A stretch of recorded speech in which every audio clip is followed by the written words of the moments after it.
제목이 여러분들 한번 따라해 보실까요? 성숙한 그리스도인의 삶. 네, 오늘 이게 설교 제목입니다. 여러분들, 우리가 타인을 보고 우리가 참 이 사람은 성숙한 사람이다라고 이렇게 이야기를 할 때에 여러분들, 이때 이야기하는, 이때 말하는 성숙함이라는 것은 과연 무엇을 이야기를 하는 것일까요? 성숙함에 대해서 우리가 수많은 정의가 있을 수가 있지만, 저는 이 성숙함에 대해서 구분해야 할 것을 구분해서 잘 아는 사람, 이것이 바로 성숙함이 아닐까라는 생각이 듭니다. 여러분들, 성숙하지 못한 사람의 특징이 여러분들 바로 이런 것이죠. 구분하지 못하는 것. 한마디로 앉을 때와 설 때를 구분하지를 못하는 사람이 아마 성숙하지 못하는 사람이라고 생각이 듭니다. 우리 부모님들이 종종 아이들을 키우면서 매번 확인하려고 하는 것이 있습니다. 그것이 무엇인 줄 압니까? 정말 이 아이가 나의 사랑을, 이 부모님의 사랑을 받는 것처럼 엄마 아빠를 정말로 사랑하는 것일까? 그래서 항상 확인해 보고 싶어 합니다. 아이들한테는 매우 좋지 않은 질문이지만 우리는 참 우매한 질문을 참 많이 던지죠. 어떠한 질문입니까? 엄마가 좋아? 아빠가 좋아? 얼마 전 저희 아버지가 저희 첫째한테 이렇게, 할아버지가 이런 질문을 했습니다. 민아, 할아버지가 좋아? 엄마 아빠가 좋아? 말도 안 되는 질문이지만 할아버지는 자신감이 넘쳤는지 손자보고 그렇게 질문을 했습니다. 근데 저희 첫째가 굉장히 현명한 대답을 했습니다. 할아버지 할머니도 좋고요, 엄마 아빠도, 할아버지도 좋지만 엄마 아빠가 사실은 더 좋아요 라고 이야기를 했습니다. 솔직한 대답인 것이죠. 여러분들, 페이스북에 보니까 이런 이야기가 있는데 여러분들 한번 들어보십시오. 만두를 맛있게 함께 먹고 있던 딸에게 엄마가 물었습니다. 우리 딸은 엄마랑 아빠 둘 중에 누가 더 좋아? 잠시 딸이 골똘하게 생각에 잠깁니다.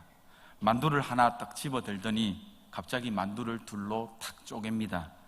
엄마는 어느 쪽이 더 맛있을 것 같아? 현명한 대답이죠. 네. 여러분들, 이 짧은 예화 속에서 무엇을 이야기를 해주고 있습니까? 이제는 아이가 어리지 않다라는 것입니다. 아이가 조금 어릴 때는 굉장한 많은 갈등을 합니다. 엄마가 좋을까? 아빠가 좋을까? 근데 성장하면서 이러한 질문은 나에게 더 이상 유치한 질문이다라고 생각되어지는 것이죠. 사랑을 어떻게 했다는 것입니까? 분별할 줄 안다라는 것입니다.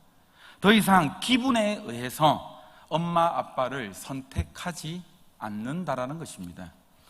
여러분, 우리가 순간순간의 감정에 의해서, 또한 누가 묻느냐에 따라서, 그리고 상황에 따라서 변하지 않는 것이 무엇이나 바로 그것이 분별이고 그것이 바로 성숙입니다. 저는 자녀들을 키울 때 세운 원칙이 하나 있습니다. 그것이 무엇이냐면은, 그것은 우리 가족들에게 사랑받는 아이보다 하나님과 남들에게 더 사랑을 받는 자녀로 키우고 싶다라는 것이죠. 누구나 자기 자식들은 다 부모님의 보기에 굉장히 이쁩니다.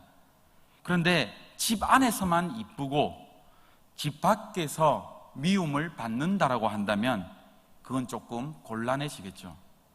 그래서 저는 굉장히 아이를 사랑하지만 집안에서는 때로 굉장히 엄하게 키웁니다. 잘못을 했을 때는 회초리를 들 때에 그냥 살살 때리지도 않습니다. 피멍이 들도록 발바닥을 때립니다. 왜냐하면 저는 세운 원칙이 하나 있기 때문에 어릴 때 자녀 교육이 그렇게 잡지를 아니하면 저는 커서는 바로 세울 수가 없다는 그 원칙 하나 때문입니다.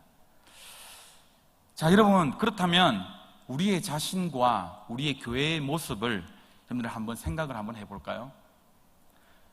우리는 과연 지금 어떠한 모습 속에서 살아가고 계십니까? 우리는 정말 다른 사람들에게 존중을 받으면서 여러분들 살아가고 계십니까? 우리의 교회가 정말 다른 사람들, 다른 안 믿는 사람들에게 지금 전도 축제를 하고 있는데 함께하는 교회라고 하면은 이러한 교회다, 정말로 존경할 만한 교회라고 이렇게 함께하는 교회가 세워져 가고 있습니까? 우리들의 모습을 늘 살펴보면은 두 가지가 공존하고 있는 것 같습니다. 무엇이냐면은 내가 생각하는 나가 있고, 자신이 있고요, 그리고 다른 사람이 나를 생각하는 것이 두 가지가 있습니다. 여러분들, 어떤 것이 진정한 나의 여러분들 모습일까요? 어린아이와 같을 때는, 우리가 좀 어릴 때는 내가 매우 중요합니다. 내가 어떻게 살아야지, 내 기분이 어떻게 될 것인지, 항상 자기 중심적인 생각을 굉장히 많이 하는 것이죠. 그런데 조금 성숙해지면 어떻습니까? 다른 사람을 생각해지는 나의 모습을 발견하게 됩니다. 제가 결혼을 하다 보니까 참 변한 게 있는 게 무엇이냐면, 저도 참 맛있는 거를 굉장히 좋아합니다. 그런데 맛있는 거를 두고 아이와 설전이 벌어질 때에 옛날 같았으면 다 집어 먹었을 건데 어떻게 되는 겁니까? 저는 맛없는 김치를 먹어야 되고, 맛있는 반찬이 그거 애가 좋아한다라면 양보해 주는 것, 이게 부모의 모습이 아닐까요, 여러분들? 조금 성숙해진 것이 여러분들 아닐까요? 그런데 여기서 그치는 것이 아니라 조금 더 성숙한 모습으로 여러분들 나아간다라고 한다면, 하나님이 생각하는 나, 하나님이 생각하는 교회의 모습으로 여러분들 발전이 되어 간다라는 것입니다. 우리가 인생을 살아갈 때 흔히 성공하려고 매우 열심히 노력하며 여러분들 살아가죠. 오늘도 금요철야에 나오신 여러분들 정말로 존경합니다. 오늘 교육자들이 조금 피곤해가지고 우스갯소리로 이런 여담을 했습니다. 딱 오기 전에, 목사인데도 왜 이렇게 가기 싫을까요? 서로 다 그런 이야기를 했습니다. 저도 설교를 하면서 오늘 좀 많이 피곤한데 좀 짧게 할까? 이런 생각도 했고요. 그런데 여러분들은 삶의 현장에서 치열하게 살다가 지금 이 장소에 여러분들 나오셨는데 정말로 존경합니다. 아멘이죠? 네, 아멘입니다. 사실 저희 이제 동기 목사들 가운데 이제 파트타임 목사가 있습니다. 파트타임이라는 것은 뭐냐면은 이제 주말에만은 사역하시는 이제 목사님이 계시죠. 이렇게 다른 이제 기관에서 사역을 하시다가 파트타임 목사님이 계신데, 제보고 이렇게 언뜻 이렇게 이야기를 하시더라고요. 오후 예배 매일 출석하는 게 너무 쉽지 않다. 자기가 파트를 맡으니까. 목사 때는 몰랐는데 파트타임을 하니까는 자기가 오전에만 사역을 하고 가다 보니까 오후 예배를 예전에는 당연히 드려야 된다라고 생각을 했었는데, 그러다가 보니까 수요일, 금요일 날 나오시는 분들을 보고 자기는 새로운 시각으로 봤다라는 겁니다. 자기가 이제 일을 하다 보니까, 현장에 뛰다 보니까는요. 그런데 우리가 열심히 일을 하려고, 성공을 하려고 우리가 달려가는데 어느 순간에 우리가 느끼는 것이 있습니다. 무엇을 느낍니까? 내가 결코 성공적이지 않다라는 것. 좌절감이 막 밀려오죠. 그리고 두 번째는 뭡니까? 그러한 성공이 얼마나 내가 허무했던지를, 막상 또 성공을 해보면은, 이거는 우리가 좀, 우리 함께하는 교회 공감이 될까라는 생각은 잘 모르겠는데, 성공을 해보면은 허무함이 밀려온답니다. 그 대표적인 예로 박진영이가 그렇게 이야기를 했습니다. 예전에 힐링 캠프에서 그렇게 이야기를 했거든요. 그런데 성경을 살펴보니까 우리에게 이러한 모습들이 성공만을 위해서 쫓아가는 모습이 결코 좋은 모습이다, 바른 모습이다라고 결코 그렇게 이야기를 하지를 않더라라는 것입니다. 어떻게 하라고 이야기하고 있습니까? 성경 말씀을 보니까 우리 한번 따라해 볼까요? 하나님의 사람이 되어가라. 성경 말씀을 보니까 너희들이 세상적으로 성공하는 것이 아니라 무엇입니까? 하나님의 사람이 되어가라라고 이야기합니다. 저는 이것을 무엇이다라고 표현하고 싶냐면은 바로 이게 성공이 아닌 성숙된 삶이라고 표현하고 싶습니다. 여러분, 운동을 여러분들 처음 시작하다 보면은 시작 단계에서 철저하게 기본 훈련부터 시작하는 것을 알 수 있습니다. 제가 유도를 처음에 좀 시작을 했었는데, 유도는 뭐부터 시작합니까? 낙법부터 계속 시작합니다. 지겹도록 시작하는 것이죠. 태권도도 마찬가지고요. 모든 운동이 기본부터 시작합니다. 여러분, 운동뿐만입니까? 악기를 다루는 일에도 마찬가지입니다. 기본부터가 탄탄해야 된다는 것이죠. 제 친구 중에 일본으로 한국에서 4년제 실용음악과 드럼을 졸업을 하고 일본에서 학사와 석사학위를, 드럼으로 석사학위를 받은 친구가 있습니다. 음악학과로요. 일본에 유학을 갔는데 그 친구를 보면서 놀란 것이 무엇이냐면은 드럼을 굉장히 잘 칩니다. 예. 그런데 지금은 이제 대학교 교수고요. 시간 강사로 나가고 그렇게 하는데, 놀란 것이 있냐면은 하루에 꼬박 6시간 이상 그 메트로놈이라고 하나요? 똑똑똑똑 6시간 이상씩 박자를 맞추어서 연습합니다. 놀랬습니다. 그때 제가 한 DTS 동기거든요. 왜 그렇게 하느냐라고 하니까, 우리가 이제 노래를 찬송가 보면은 이렇게, 저도 제 음악학과가 음악을 잘 모르기 때문에 옆에 보면 박자가 있지 않습니까? 84, 90 이렇게 돼 있죠. 그 박자를 갖다가 자기가 기억을 해야 된다는 것이죠. 드럼이 모든 박자를 다 막 주관을 하고 있거든요. 그러니까 끊임없이 기초훈련 연습을 하고 있는 것입니다. 여러분, 우리가 왜 모든 일에 있어서 기본 자세를 다지지 아니하면은 여러분들 절대로 성장할 수 없다라고 이야기를 합니까? 신앙도 마찬가지입니다. 항상 이야기하는 것을 기본기를 다져라, 기본이 충실해라라고 이야기하는데 왜 그렇습니까? 왜 신앙생활을 이야기할 때마다 여러분들 기본기를 여러분들 이야기하나요? 기본기를 다지는 것이 여러분들 신앙의 목적이어서요? 아닙니다. 기본기를 다지는 것은 바로 우리가 신앙에 있어서 우리가 한번 따라해 볼까요? 성장을 하기 위한 것입니다. 매우 중요한 말입니다. 신앙의 목적이 아니라 신앙을 성장시키기 위해서 우리가 늘 신앙의 기본 훈련을 다지고 또 다지고 또 다져야 된다는 것이죠. 그래서 우리가 믿지 아니하는 사람과 좀 크리스찬은 좀 다른 방식, 좀 크리스찬만, 기독교인만의 독특한 그 무엇으로 우리가 이 세상을 살아갈 때에 살아내어야 된다는 것이죠. 그래서 오늘 저와 여러분들이 함께 읽은 이 본문 말씀에서는 우리에게 매우 명확하게 말씀해 주고 있습니다.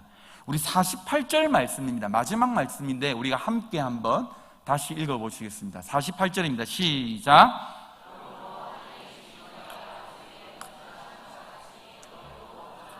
너희도 무엇을 해라라고요? 온전해라. 너희 아버지의 온전하신 같이 너희도 온전하라라고 말씀합니다. 이 말씀을 보면은 뭔가 잘 이해가 되지를 않는 것 같습니다. 그러니까 유진 피터슨이 쓴 메시지 성경을 보면 조금 더 이해가 됩니다. 한번 PPT로 한번 띄워보실까요? 한번 읽어봅시다. 시작. 너희는 천국 백성이다. 그러니 천국 백성답게 살아라. 하나님이 주신 너희 신분에 합당하게 살아라. 하나님께서 너희에게 하신 것처럼 너희도 다른 사람을 대할 때 너그럽고 인자하게 살아라. 어떤 말씀을 요구하시는지를 이해가 잘 되시죠? 한마디로 무엇입니까? 성숙한 사람이 되어라라는 것입니다. 그러면 여러분, 하나님은 어떠하신 분이시며 그리고 우리에게 있어서 어떤 삶의 방식을 가르치시는 분이실까요?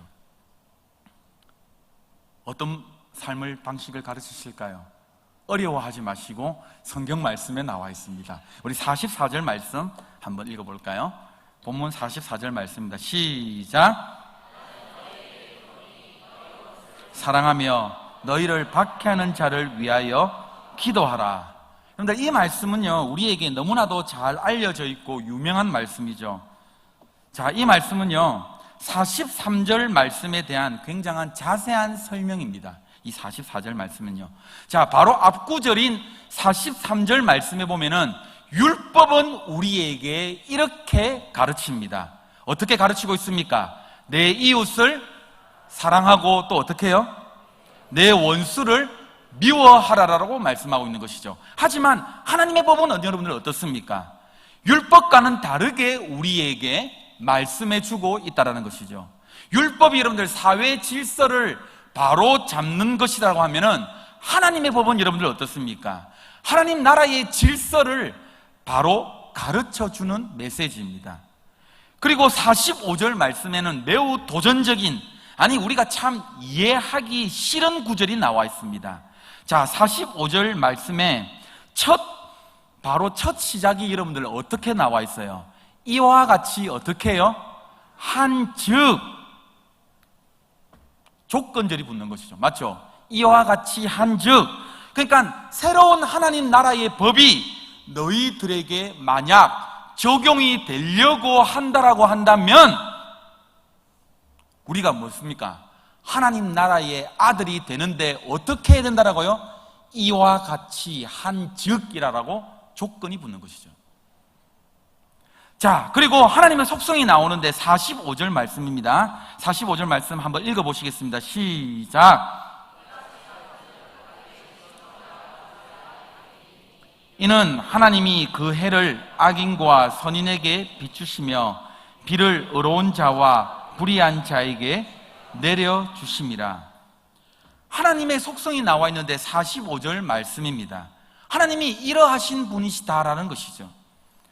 심판은 하나님께서 하시지만 차별하지 않으신 분이 또한 무엇이냐? 바로 하나님의 사랑이시다라는 것입니다. 따라서 여러분, 성숙이라는 것이 무엇이냐라면은 차별이 아니라 바로 관용이라는 것입니다. 오늘 우리를 향한 하나님의 사랑은 대상을 가리지 않는다라는 것이죠. 사랑하는 성도 여러분, 우리가 신앙생활을 하다 보면은요, 보다 더 나은 크리스찬의 삶을, 기독교인의 삶을 살기 위해서 우리가 성숙과 이 성공에 대한 개념을 확실하게 여러분들 정리를 해야만 합니다. 누구나 우리는 성공을 꿈을 꿉니다. 그러나 모든 성공이 여러분들 동일하지 않다라는 것이죠. 바로 성숙한 성공이 있고 바로 미성숙한 성공이 있다라는 것입니다. 그런데 우리가 대체로 사회에서 우리가 성공을 이루었다라고 이야기할 때에 어떤 상황이 됐을 때 성공했다라고 이야기를 하는 것입니까? 내가 원하는 일을 이루었을 때 무엇입니까? 내가 성공했다라고 이야기하는 것이죠.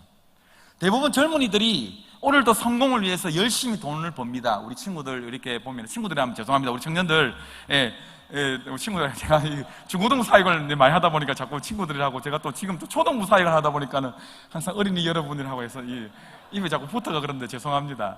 우리 청년들 열심히 이렇게 일을 하시다가 오셨는데 여러분들 얼마나 돈을 벌고 얼마나 여러분들 돈을 모아야지 여러분들 부자고 성공했다라고 생각하십니까? 한 얼마쯤 벌어야지 여러분들 부자라고 생각하십니까? 한 20억이라고요? 아니요. 요즘 젊은 사람들은 요즘 로또가 여러분들 당첨되면 한 20억 정도 되죠. 네.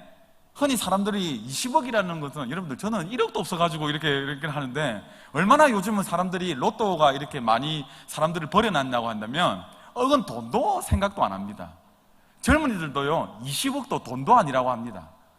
한 갤럽 조사에 의하면 대부분 한 얼마 정도 재산이 있어야지 당신은 부자라고 느껴지는가에 대해서 요즘 젊은 사람들은요 70에서 80억 정도가 있어야지 부자라고 느껴진다고 합니다.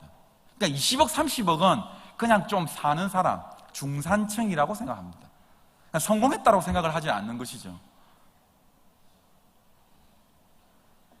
그러면 여러분들 크리스찬에게 있어서, 기독교인에게서 성공이란 여러분들 바로 무엇이냐라는 것입니다. 물론 살아가야 되기 때문에 당장에 좀 편안한 삶을 위해서 한 10억 정도 있었으면 좋겠죠. 맞죠? 솔직한 대답 감사합니다. 얼마 전에, 이틀 전인가요?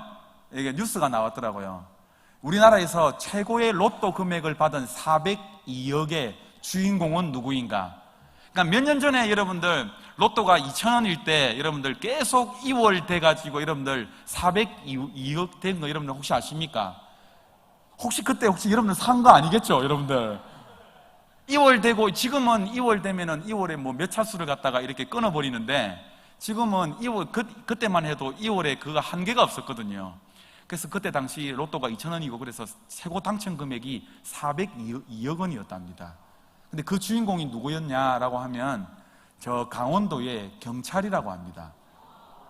그래서 뒷조사를 했어요. 그러니까 뉴스에 나오는 거 보니까 아직도 그 사람은 잘 살고 있더라. 물론 경찰직을 그만두고 서울에서 사업하신답니다. 그리고 아직까지 200억의 재산은 뭐 예치를 해놓고 계속해서 강원도 뭐 도청이라든지 어린 뭐 센터에 계속 기부를 하시면서, 우리가 흔히 로또 맞으면은 막 팽될 것이다 하는데, 그분은 잘 살고 계시더라고요. 이런 뉴스 보면은, 주님, 나도 한번 맞았으면 좋겠다라고 생각이 들지만, 크리스천에게 성공이란 것이 여러분들 무엇입니까? 오늘 똑바로 한번 생각하자라고요. 우리 한번 따라해 볼까요? 하늘나라를 생각하는 것입니다. 저 또 뻔한 이야기 하는데 이렇게 생각하지 말고 다시 한번 더요. 크리스천에게 성공이란 하늘나라를 생각하는 것입니다. 바로 여러분들이 지금 꿈꾸고 있는 것이 하나님의 나라와 무슨 상관이 있는지를 계속 생각하면서 이루어가는 것이 무엇이냐? 바로 그것이 성숙한 성공이라는 것이죠. 그래서 성숙한 성공은 세상 것과는 좀 더 다른 것이라는 것입니다. 오늘 본문 46절과 47절 말씀을 다시 한번 보십시다. 46절과 47절 말씀입니다. 시작. 너희가 너희를 사랑하는 자를 사랑하면 무슨 상이 있으리요? 세리도 이같이 아니하느냐? 또 너희가 너희 형제에게만 무난하면 남보다 더하는 것이 무엇이냐? 이방인들도 이같이 아니하느냐? 자, 봅시다.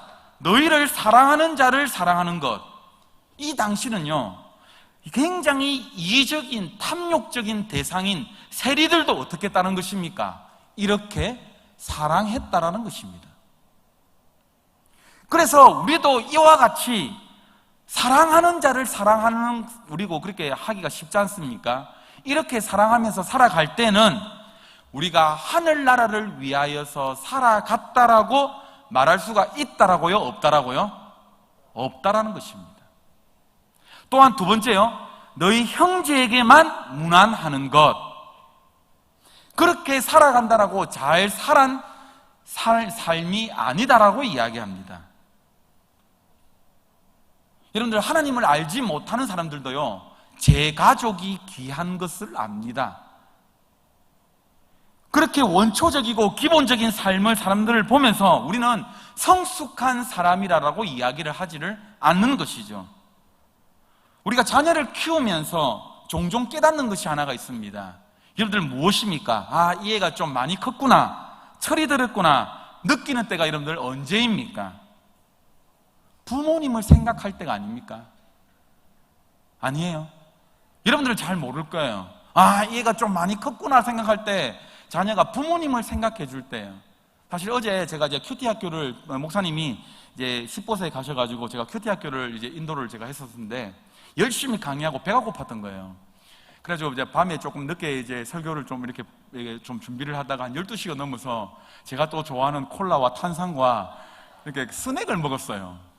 근데 이게 잘못됐는지 아침에 딱 일어나는 순간 이제 뭐 위아래로 난리가 난 거예요. 이게 이제 막 머리가 깨질 듯이 아프고 집에 있는 약이란 약은 다 털어먹은 거예요. 그래서 제가 아침에 변기를 붙잡고 막 죄송합니다 이렇게 그 액션을 취하고 있을 때에 저희 큰아들이 다가오더니 굉장한 근심 어린 눈으로 아빠 괜찮아, 어린이집을 못 가는 거예요. 얘가 아빠가 아프니까는 계속 어린이집을 못 가고 아빠 괜찮아, 아빠 괜찮아. 그 얼마나 아프면서도 변기통을 잡고 있으면서도 감동이 됐는지, 입만 많이 컸구나, 이제 아빠를 이제 위할 줄을 알구나. 이게 그게 되더라고요. 위로가 되더라고요. 또 언제입니까? 여러분들, 부모님께 여러분들 선물, 생일을 당하거나 선물할 때면은 선물을 하는 수준을 보면은요, 여러분들 자신에게 맞춰져 있는지 아니면 상대방에게 맞춰져 있는지를 여러분들 알 수 있습니다. 추석 때 여러분들 우리 젊은이들 우리 부모님께 여러분들 어떤 선물을 해드렸습니까? 용돈 많이 드렸어요? 또한 직장인인데 여러분들 10,000원짜리 봉투 드린 거는 아니죠. 제가 너무 이렇게 극단적으로 제가 말씀을 드렸나요? 만약에 여러분들 생각을 한번 해보십시오. 부모님을 추석인데 부모님에게 선물을 한다라고 한다는데 이래 말하면은 또 음료수 하나를 들고 만약에 갔다. 나이가 40 넘어서 제가 만약에 이거는 좀 아닌 것 같습니다. 왜 제가 이 말씀을 드리냐라고 한다면 성숙된 사람은요 나 자신을 생각하는 것이 아니라 상대방을 생각하게끔 되어 있다는 것이죠. 많은 성도들이 신앙생활 열심히 합니다. 그렇다고 여러분들 이 모든 사람들을 성숙된 그리스도인이다, 크리스천이라고 이야기할까요? 저는 아닌 것 같습니다. 그 열심이 자기 자신을 위한 열심인지 아니면 하나님 나라를 위한 열심인지가 매우 중요하다는 것이죠. 그래서 모든 성숙에는 과정들이 있습니다, 여러분들. 따라서 성경 말씀에서는 계속해서 말씀하는 게 무엇이냐면 우리의 인생의 목표를 누구에게 계속 두라라고 합니까? 하나님에게 두라고 이야기하는 것이죠. 나에게 포커스를 맞추는 것이 아니라 하나님에게 계속 포커스를 맞추라라고 말씀하고 있는 것입니다. 제가 몇 해 전 이 교회 오고 나서가 아니죠. 전에 교회에 있을 때는 한 5, 6년 전인가요? 중국을 제가 한번 방문한 적이 있습니다. 베이징을요. 그런데 조금 많이 힘들었어요. 뭐 때문에 힘들었냐? 저는 꼭 베이징 꼭 여러분들 추천합니다. 만리장성 그리고 이렇게 천안문 광장을 걸을 때 젊을 때 안 하면은 큰일 나겠더라고요. 와, 천안문 광장요. 가보신 분은 알겠지만 입구부터 끝까지요. 그냥 뒤도 안 돌아보고 바로 걷는데 2시간 걸렸습니다. 우리나라 경복궁은요, 이거는 왕궁도 아닙니다. 잽도 안 됩니다. 처음에 보고 천안문 광장에 보고 와 놀랐는데 계속 끝없이 똑같은 게 나올 때 언제 끝나노 할 정도로 놀랬던 게 천안문 광장의 옆에 이 중국 사람들이 대단한 게 이 흑객들이 이게 못 쳐들어오도록 이게 삥 둘러가지고 그거를 이제 파지 않습니까? 이 연못을 파지 않습니까? 그것이 여러분들 다들 중국 사람들이 그 옛날 시절에 삽으로 다 판 거 아닙니까? 길이가 10m고 깊이가 5m입니다. 그거를 제가 2시간 동안 걸어갔던 그 길 전부 다, 이 테두리를 전부 다요. 그래서 가이드가 이야기하더라고요. 저 옆에 보이는 산이 보입니까? 그 산이 인공산이래요. 이것을 다 파가지고 이게 흙을 나눌 데가 없으니까 산이 만들어진 거예요. 네. 꼭 가보시길 바랍니다. 중국 사람들 대단합니다, 이 스케일들이. 근데 조금 힘든 부분이 있었어요. 뭐가 힘들었냐? 이 가이드가요, 중국 동포였는데 정말 쉬지도 않고 있잖아요. 버스에 좀 2시간 정도 걸고 4시간 정도 걸면 피곤하지 않습니까? 적당하게 좀 이야기를 해야 되는데 처음부터 끝까지 버스에 타면 계속 쉬지 않고 이야기를 하는 거예요. 그래서 저는 제 선글라스가 완전 까만색이 아닌 것을 후회했습니다.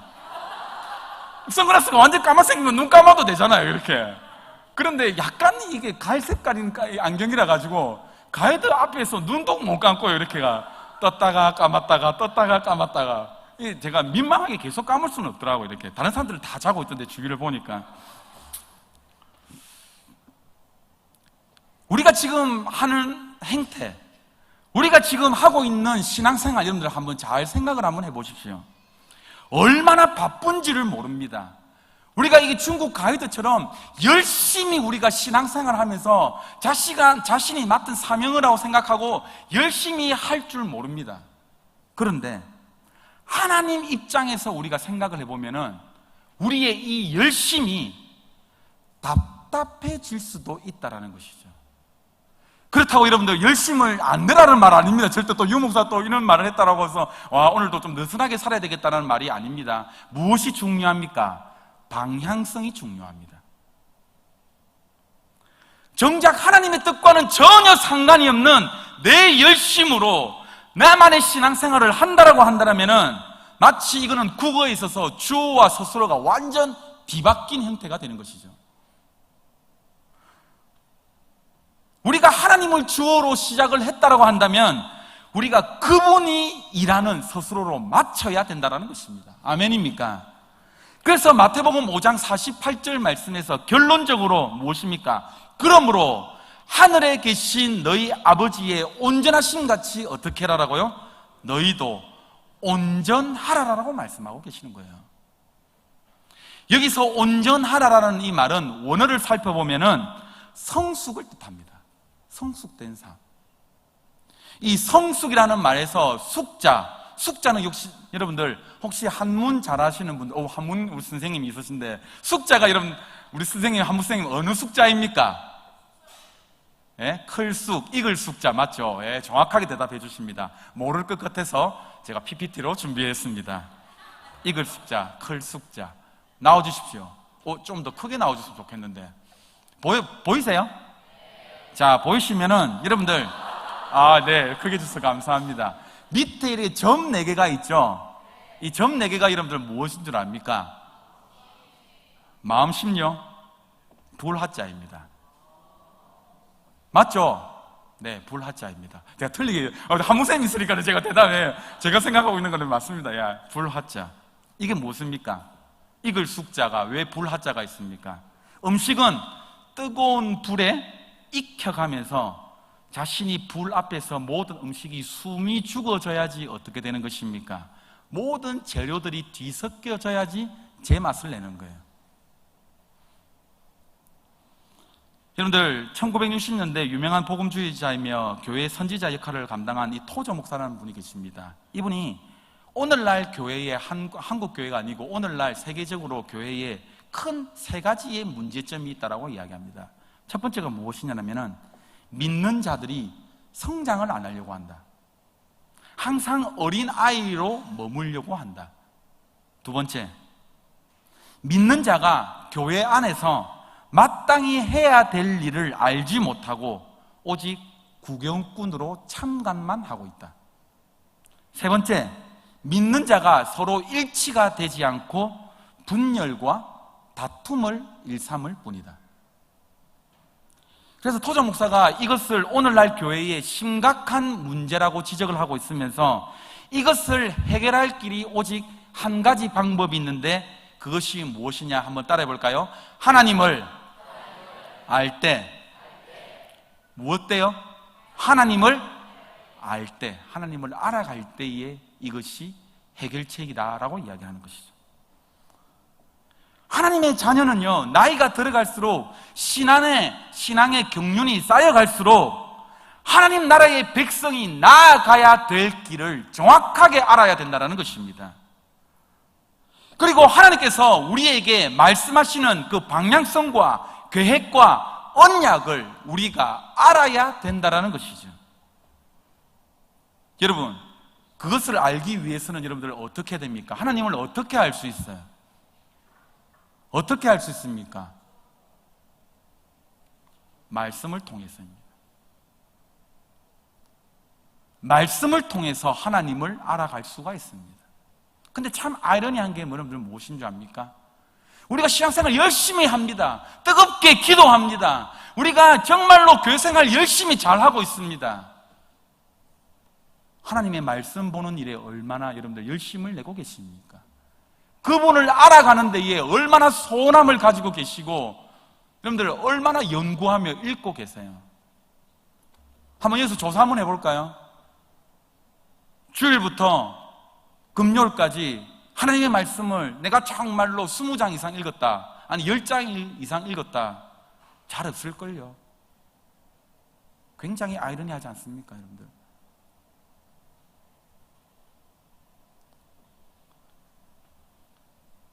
이게 바로 영적 성숙이라는 것이죠. 하나님을 더 깊이 알아가는 삶. 하나님을 알아갈 때에 우리의 초점이 자꾸 어디로 맞춰지게 되는 것입니까? 하나님으로 초점이 계속 맞춰지게 되는 거예요.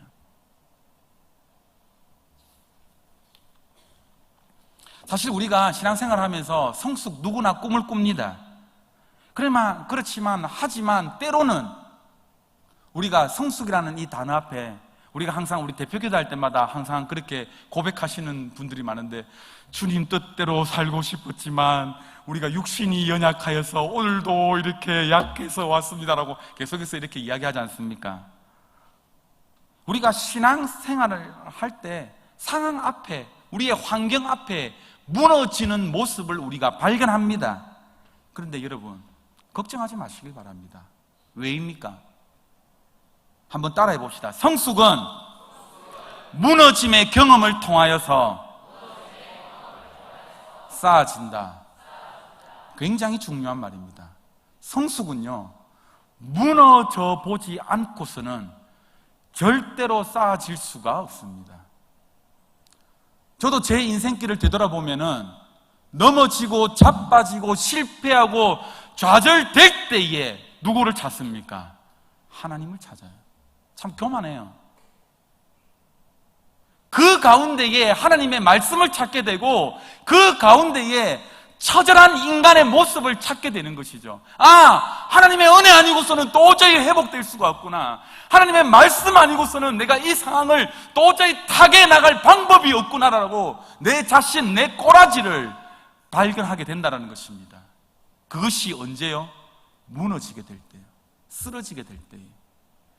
그렇기 때문에 여러분들 좌절하거나 쓰러지거나 여러분들 정말로 힘들 때 두려워하지 말아야 될 것은 무엇입니까? 이 모든 과정들을 통하여서 하나님께서 나를 어떻게 하신다?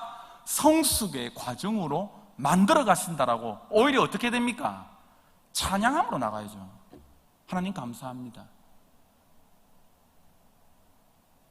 지난 교회에서 제가 고등부를 맡고 있을 때에 제자반에서 실천하는 운동이 뭐였냐면은 하나님 형상 찾기 운동이었습니다. 하나님 형상 찾기 프로젝트 운동 이거였습니다. 그래서 제가 많은 부분들을 고민했어요. 제자반을 제가 훈련을 시킬 때에 이 애들에게 하나님의 형상을 어떻게 하면 좀 회복시키고 찾을 수가 있을까? 그래서 고민한 끝에 제 첫 번째로 했던 프로젝트가 뭐냐면은 욕 안 하기 운동이었어요. 하도 대화에 욕 빼고 나면은 이 대화가 안 되니까는요. 그래서 나는 제자반을 애들 데려놓고 너희들은 욕 좀 제발 안 했으면 좋겠다. 그래서 지금부터 욕을 안 하고 한번 대화를 해보도록 해라 하니까 제자반에서 나눔이 잘 안 되더라고. 야, 뭐 하다가도 형제님 아무데가 무슨 말을 해야 될지를 아들이 잘 모르더라고요. 제자반이 시작 첫째 날에 애들에게 종이를 나누어 줬습니다. 그리고 너희들이 지금 알고 있는 욕을 다 적어봐라고 했습니다. 제가 결과가 어떻게 됐을까요, 여러분들? 결과가 어떻게 됐을까요? A4 용지를 나눠주면서 앞뒤로 빽빽하다 못해 여러분들 A4 용지가 다 넘어간 거 여러분들 알고 계시나요? 그만큼 욕에 또 제가 생전 처음 무슨 완전 들어보지도 못한 욕들을 다 적어놨더라고요. 그걸 제가 딱 스크랩 해놨습니다. 제가 그거를. 그래서 학부모님들한테 그때 전에 교회에서 살짝 보여줬어요. 욕이 이렇게 많이 적혔더라고요. 누군가는 밝히지도 않고. 아이들이 욕을 적고 스스로 생각합니다. 점점 조금 변화의 시간이 옵니다. 어떤 변화가 왔을까요? 내가 생각해도 내가 왜 이리 악하지? 내가 이렇게 왜 이래 욕을 이렇게 많이 알고 있었던가? 애들에게 물었습니다. 평균 몇 번 정도 욕을 하느냐? 자기도 세어보지는 않았는데 제자반을 하고 평균적으로 욕을 할 때마다 한번 세어봤답니다. 평균 70번에서 100번 정도 욕을 하더랍니다. 자기가 의식적으로 세운 것만요. 매주일마다 이들이 좌절감에 빠지죠. 제가 계속 체크했거든요. 몇 번 욕했느냐, 몇 번 계속했느냐, 계속 체크를 할 때마다. 그런데 그 애들이 무너짐을 통해서 어떻게 되느냐, 욕이 점점 줄어가더라는 것입니다. 여러분, 성숙이라는 말을 이야기를 할 때에 우리에게 굉장히 용기를 주는 사람이 있습니다. 그 사람이 혹시 누군지 아십니까? 바로 죽었을 때에 사랑의 사도라고 불렸던 누구겠습니까? 사도 요한입니다. 누가복음 9장 51절 이하 말씀에 보면은 사도 요한이요, 좀 사랑과는 거리가 먼 모습으로 나타납니다. 성경 말씀에 보면은. 그의 별명이 혹시 어떤 별명을 가지고 있는지 혹시 아십니까? 우레의 아들입니다. 우레의 아들, 번개의 아들. 예수님께서 예루살렘으로 돌아가셨을 때에 받아들이지 않는 사람들을 보고 뭐라고 이야기했습니까?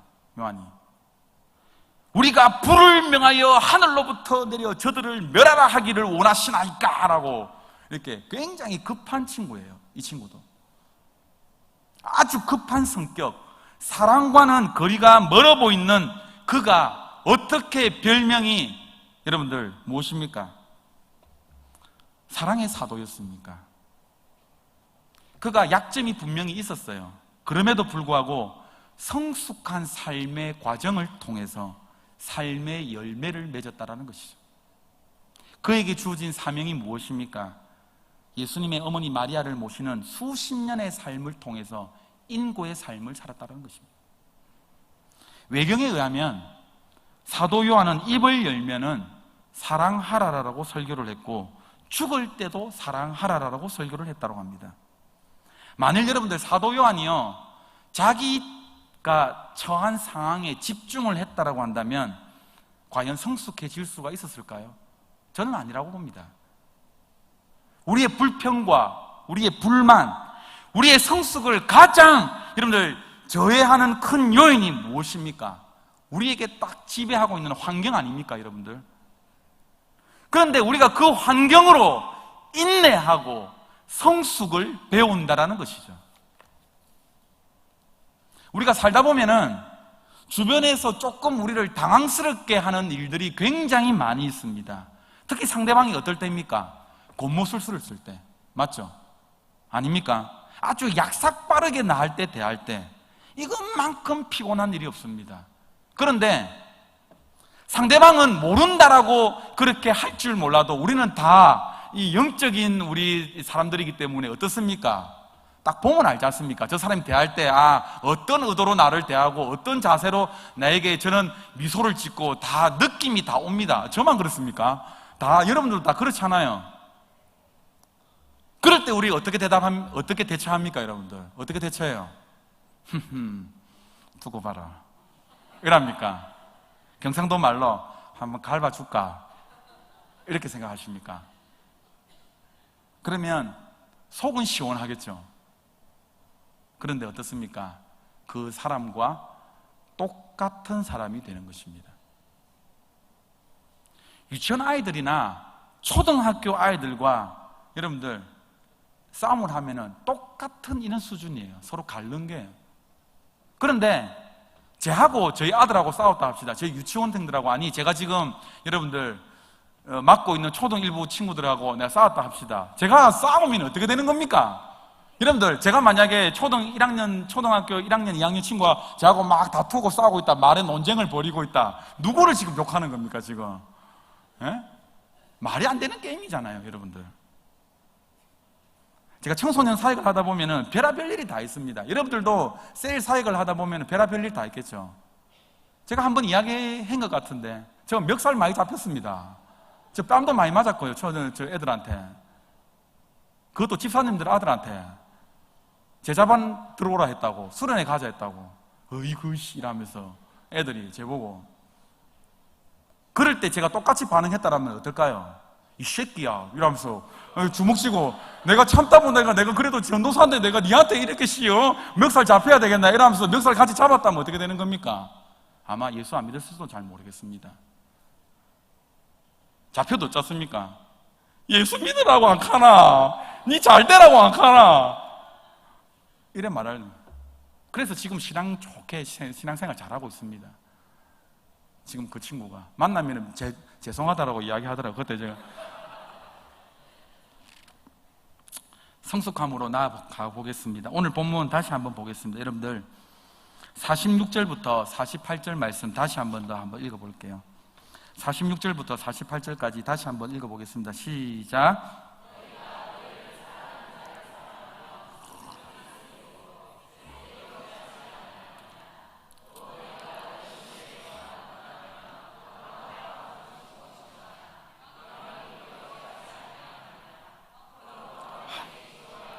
온전하심과 같이 너희도 온전하라. 여러분, 여기에 성숙함에 대한 기준이 여러분들 나옵니다. 어떤 기준입니까? 보통 사람, 자연적인 인간, 육체적인 사람과는 좀 더 우리 크리스찬은 어떻습니까? 다른 기준점이 있다는 것이죠. 어떤 기준입니까? 온전하심을 닮아가는 삶이라는 것입니다. 고린도전서 2장 14절 말씀을 한번 보시겠습니다. PPT 한번 띄워주겠습니까? 고린도전서 2장 14절 말씀 시작.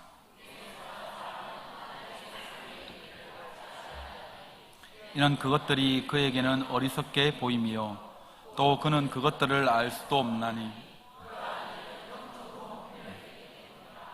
육에 속한 사람들은요, 시간이 지나면은 몸이 자라고 지식이 잘 쌓이고 노련해집니다. 그런데 이러한 사람들을 두고 우리는 성숙한 사람이라고 결코 이야기를 하지를 않습니다. 그리고 고린도전서 3장 1절 말씀을 한번 볼게요. 고린도전서 3장 1절 말씀 시작.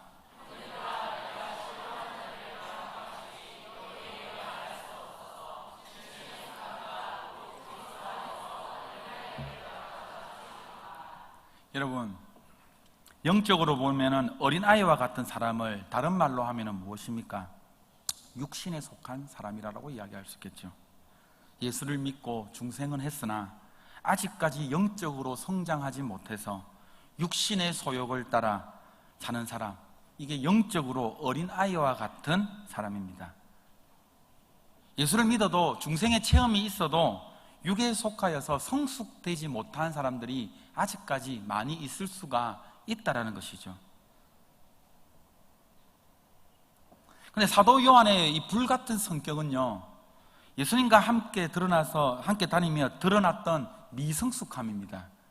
그런데 그의 삶의 성숙은 어떻습니까? 십자가의 주님을 경험하면서 부활의 주님을 만나는 이 모든 과정 가운데에 계속해서 성숙함으로 만들어져 갔던 것입니다. 여러분, 그러면 오늘 함께하는 교회를 향하신, 우리를 향하신 하나님의 뜻이 과연 무엇일까요? 에베소서 4장 13절 말씀을 함께 읽겠습니다. 에베소서 4장 13절 말씀입니다. 시작.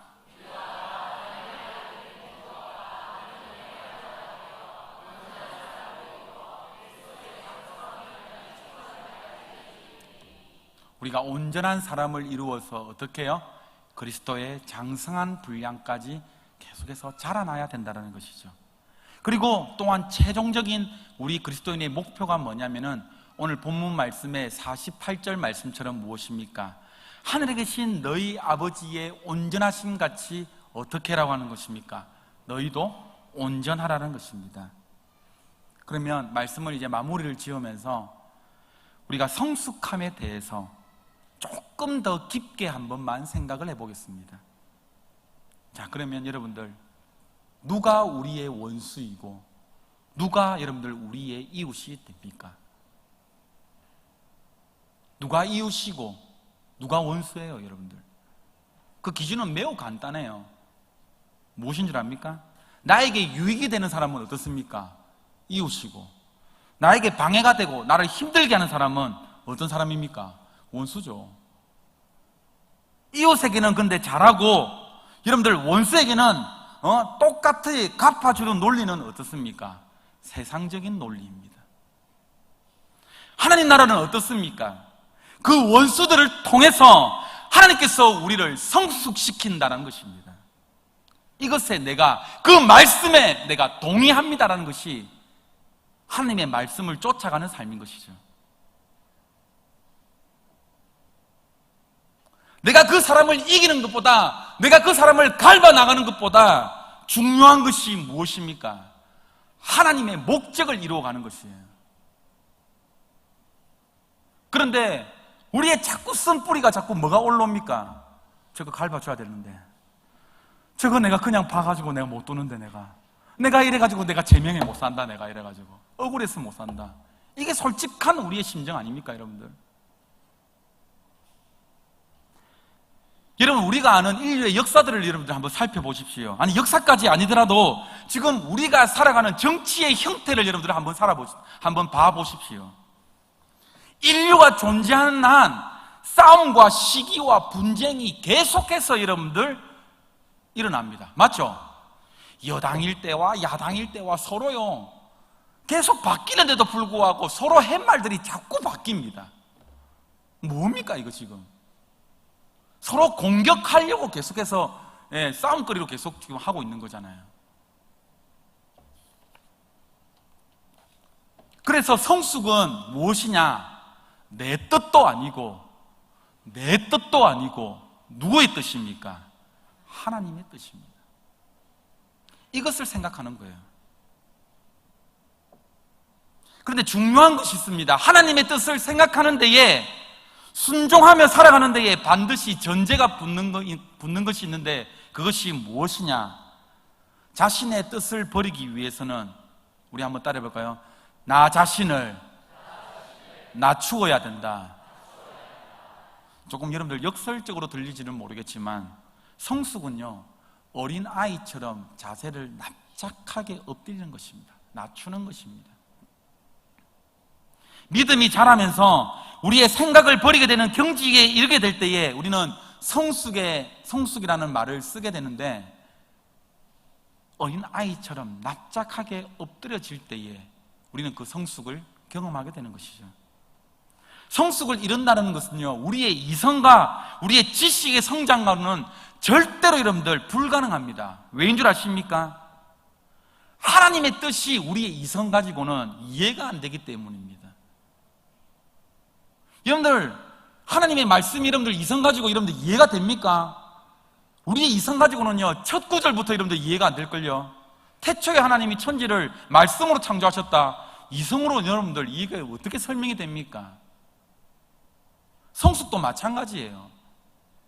우리의 이성의 논리로는 절대로 여러분들 할 수가 없다라는 것입니다. 그래서 성숙한 사람은 세상 사람들이 볼 때에 좀 미련한 사람, 바보 같은 사람, 좀 얼빠진 사람, 이 미련둥이야, 그렇게 당하고만 사나라고 이야기할 줄은 모르겠지만 그게 하나님 나라의 뜻이기 때문에, 그게 세상 가치관과 전혀 다른 것이기 때문에 그것을 감수하면서 기쁨으로 나아가는 것입니다. 그런데 신기한 게 있다면 무엇이냐? 이 성숙함에는 능력이 있다는 거예요. 고린도전서 1장 18절 말씀, 너무나 잘 아는 말씀입니다. 함께 한번 읽어보시겠습니다. 고린도전서 1장 18절 말씀입니다. 시작.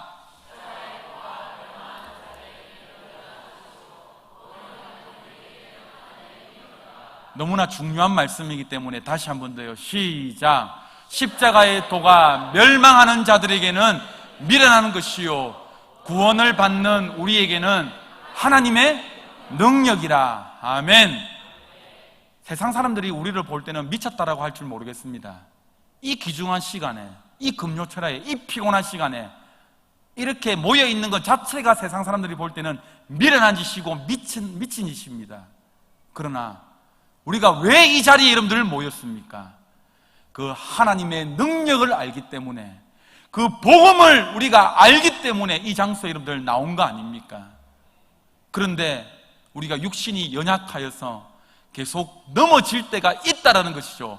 조금 미성숙함이 있을 때가 있다라는 것이죠. 그러나 이 미성숙함에 대해서 두려워하지 말라라는 것입니다. 아멘입니까?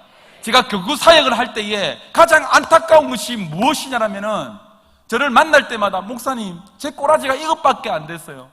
제가 이래도 제가 셀장을 할 수가 있습니까? 제가 이래서 함께하는 교회에 사역을 할 수가 있겠습니까? 천만에요. 여러분들의 그 쓰러짐을 통하여서 여러분들이 좌절돼서 그 쓰러지는 모습 가운데에 하나님을 찾는 모습 가운데 무엇이 나타난다는 것입니까? 하나님의 능력이 나타난다라고요. 이것을 아셔야 돼요. 그래서 여러분들, 우리가 정말로 또한 한번 살펴봐야 되는 게 뭐냐면은, 솔직하게 우리 자신을 한번 살펴보세요. 겸손을 가장하면서 우리가 얼마나 교만한 모습이 우리에게 있었는지를, 얼마나 유치하고 미성숙하게 우리가 살아왔는가를 한번 살펴보십시오. 하나님께서 우리에게 철저하게 요구하십니다. 내가 정말로 이 세상을 성공을 추구하느냐, 아니면 그리스도를 닮은 온전한 그리스도인이 되기를 너희들이 진짜로 원하느냐. 여러분, 우리가 신앙생활을 하다가 아직까지 주변에서 나를 힘들게 하는 사람들이 혹 있으세요? 하나님께서 내가 훈련이 안 됐기 때문에, 내가 미성숙해서 그 사람을 붙여주셨다라고 생각해 보십시오. 얼마나 하나님 앞에 엎드릴 수밖에 없는지. 여러분들, 예수를 믿어도 일이 잘 안 풀리고 무엇인가 어려운 문제가 계속해서 여러분들 닥쳐옵니까? 먼저 나를 향한 하나님의 계획을 먼저 한번 생각을 한번 해보십시오. 그러면 제가 반드시 보장합니다. 여러분들의 신앙의 성장은 반드시 한 단계 더 업그레이드 되어 있을 것입니다. 아멘입니까? 여러분, 오늘 한국교회가 성숙하지 못했다라고 생각하는 것이 여러분 무엇입니까? 교회에서 선포되는 말씀과 교회가 하는 일이 정 다르다라는 것입니다. 목사와 교인들이 왜 성숙하다는 소리를 왜 듣지를 못하는가요? 삶으로 나타나지를 않기 때문입니다. 저 봐라, 저 봐라, 말만 잘한다, 저. 항상 우리 기독교인들을 보고 항상 비웃는 게 뭡니까? 또 설교하지 마라, 임마. 그렇게 하지 않습니까? 그동안 우리 한국교회가 수없이 부흥사경회도 했고 제자훈련도 했고 셀 모임도 했고 모든 모임들이 수없이 가졌지만 삶으로 나타나지 않았다는 것입니다. 제자화가 되지를 않았다는 것이죠. 여러분, 저와 여러분들 가슴 가운데에 겸손이 드러나도록 여러분들 기도하시기를 바랍니다. 겸손을 가장한 교만이 여러분들 무엇입니까? 내가 겸손하다는 것을 누가 알아주기를 원한다는 것입니다. 신앙을 가장한 불신앙이 여러분들 무엇입니까? 내가 신앙이 있다는 것을 누가 알아주기 원한다는 것이죠. 성숙을 가장한 미성숙이 여러분들 무엇입니까? 내가 성숙하다는 것을 좀 인정해주면 좋겠다라는 이 마음 아닙니까, 여러분들? 내가 옳다는 것을 증명해내고 내 의를 증명하기 위해서 다른 사람들에게 계속해서 내 의를 자꾸 드러내려고 합니다. 여러분들, 이 발부둥이 끝나지 않는 한 성숙한 모습은 결코 존재하지 않습니다. 우리가 지난주에 전도축제 도시오브를 우리가 시작 선포하며 나갔습니다. 무슨 전도가 여러분들 가장 좋은 전도일까요? 무슨 전도가 여러분들 가장 좋은 전도일까요? 안 믿는 이웃이 우리 함께하는 교인을 봤을 때에, 아, 함께하는 교회 저 교인은 참 교인이다, 참 그리스도인이다, 다른 건 몰라도 저 사람은 참 예수쟁이다라고 생각되어질 때 그 방법이 저는 가장 좋은 전도 방법이라고 생각됩니다. 또한 예수 안 믿는 사람들과 이해관계가 있을 때에 내가 먼저 숙이고 들어가는 삶, 내가 먼저 양보하는 삶, 모를까요, 여러분들? 다 알고 있습니다. 자기가 미안한 것도 알고 있고요, 자기가 그렇게 좀 심하게 했다라는 것, 깍쟁이같이 그런 짓을 했다라는 것 다 알고 있습니다. 미안해서 이야기 안 할 뿐이지. 그러나 우리가 왜 그렇게 해야만 합니까? 우리의 가슴 가운데에 뭐가 있기에? 예수 그리스도의 그 십자가의 은혜와 사랑이 있기에 먼저 우리가 그 은혜와 사랑을 받았기 때문에 그렇게 할 수가 있는 것입니다. 아멘입니까? 마지막으로, 혹시나 여러분들 교인들 간에 마음 상한 일이 혹시나 있는 분이 혹시 계십니까? 여러분들 생각을 한번 해보세요. 천국 가서 안 만나실 거예요. 천국 가서 또 완전 남남으로 지내실 거예요. 영원한 가족입니다. 영원히 맞대야 될 가족이라고요. 제가 분명히 말씀드립니다. 혹시나 마음에 어려움이 있다, 기도 잘 되던가요? 말씀 잘 들리던가요? 내가 그 마음을 품고 내가 예배가 잘 된다, 기도가 잘 된다, 웃기지 마십시오, 여러분들. 안 됩니다. 그래서 해가 지기 전에 뭐라고 해야 됩니까? 분을 품으라고, 불을 다 풀어라고 이야기하는 것입니다.